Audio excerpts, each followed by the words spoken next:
Assalamualaikum warahmatullahi wabarakatuh. Perkenalkan, nama saya Muhammad Sirojul Faiz. Saya adalah seorang mahasiswa Ilmu Al-Quran dan Tafsir Rencana 3. Di video kali ini kita akan membahas tentang kajian hermeneutika istilah ibadah dalam Al-Quran. Istilah ibadah seringkali dipahami secara sempit seperti sholat, puasa, dan haji. Padahal di Al-Quran memaknai ibadah secara luas. Nah, kita akan membahas istilah ibadah ini melalui pendekatan hermeneutika dengan meninjau aspek linguistik, historis, perkembangan makna, dan reinterpretasinya dalam kehidupan kontemporer. Ini adalah hasil kerja saya. Secara bahasa, kata ibadah berasal dari kata abada, yang berarti tunduk, patuh, dan menghambakan diri. Dari kata ini nanti muncullah istilah ta'abud, yang berarti penghambaan total, dan istilah abid, yaitu orang yang beribadah. Menurut Ar-Raghib Al-Asfahani, dalam kitab Mufradat Al-Fat Al-Quran, ibadah adalah puncak ketundukan yang disertai dengan cinta dan pengagungan kepada Allah, bukan hanya gerakan fisik atau ritual formal. Hal ini menunjukkan bahwa secara linguistik, ibadah bukan hanya perbuatan ritual, tetapi sikap hidup yang menempatkan manusia sebagai hamba Allah secara sadar dan total. Landasan utama ibadah dalam Al-Quran ada pada surat Al-Dariyat ayat 56. Ayat ini turun dalam konteks masyarakat Arab yang masih kuat dengan praktek penyembahan berhala. Ayat ini turun untuk meluruskan orientasi hidup manusia, bahwa tujuan utama penciptaan bukan kekuasaan atau harta, melainkan pengabdian kepada Allah. At-Tabari dalam kitab Jami' Al-Bayan jilid 27 menafsirkan kata liya'budun, yaitu agar manusia mentauhidkan Allah dan menaati perintahnya. Penafsiran ini menegaskan bahwa sejak awal Al-Quran tidak membatasi ibadah pada ritual semata. Dalam perkembangan tafsir Al-Quran, para ulama kemudian menjelaskan bahwa ibadah memiliki cakupan yang luas. Secara umum, ibadah dibagi menjadi dua, yaitu yang pertama ada ibadah mahdah.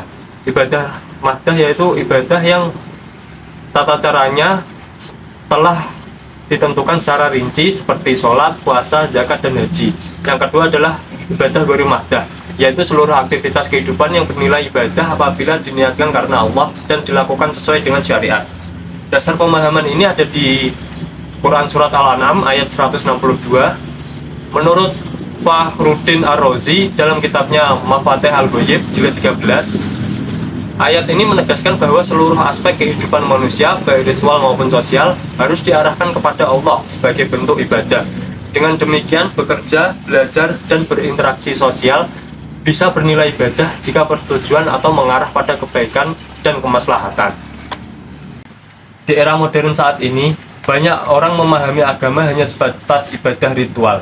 Sementara dalam kehidupan sehari-hari, seperti bekerja, belajar, dan bermedia sosial, nilai agama sering tidak dijadikan pedoman. Inilah tantangan modernitas yang membuat agama seolah terpisah dari kehidupan. Padahal di dalam dunia kerja dan pendidikan bisa menjadi bentuk ibadah jika kita bekerja secara profesional, jujur, bertanggung jawab, serta mencari ilmu dengan bersungguh-sungguh. Dan di dunia digital atau di media sosial, ibadah dapat diwujudkan melalui etika bermedia. Seperti contoh, menyebarkan informasi yang benar, menghindari berita hoax atau tidak menyebar berita hoax, menjaga adab saat berkomentar, serta memanfaatkan media sosial untuk berdakwah dan memberi edukasi. Ibadah dalam Islam juga memiliki dimensi sosial, seperti peduli kepada sesama, memiliki sikap adil, dan menjaga lingkungan merupakan bagian dari ibadah. Penghambaan kepada Allah harus tercermin dalam tanggung jawab kemanusiaan. Berdasarkan kajian hermeneutika ini, dapat disimpulkan bahwa ibadah dalam Al-Quran bukan konsep yang sempit. Ibadah berakar pada makna penghambaan total kepada Allah, ditegaskan sebagai tujuan utama penciptaan manusia dan berkembang menjadi prinsip hidup yang mencakup seluruh aspek kehidupan. Melalui pemahaman ini, ibadah tidak hanya dilakukan di masjid saja, tapi bisa di dunia pendidikan, dunia kerja, di ruang digital, dan di kehidupan sosial. Cukup sekian dari saya. Wallahu a'lam bishawab. Wassalamualaikum warahmatullahi wabarakatuh.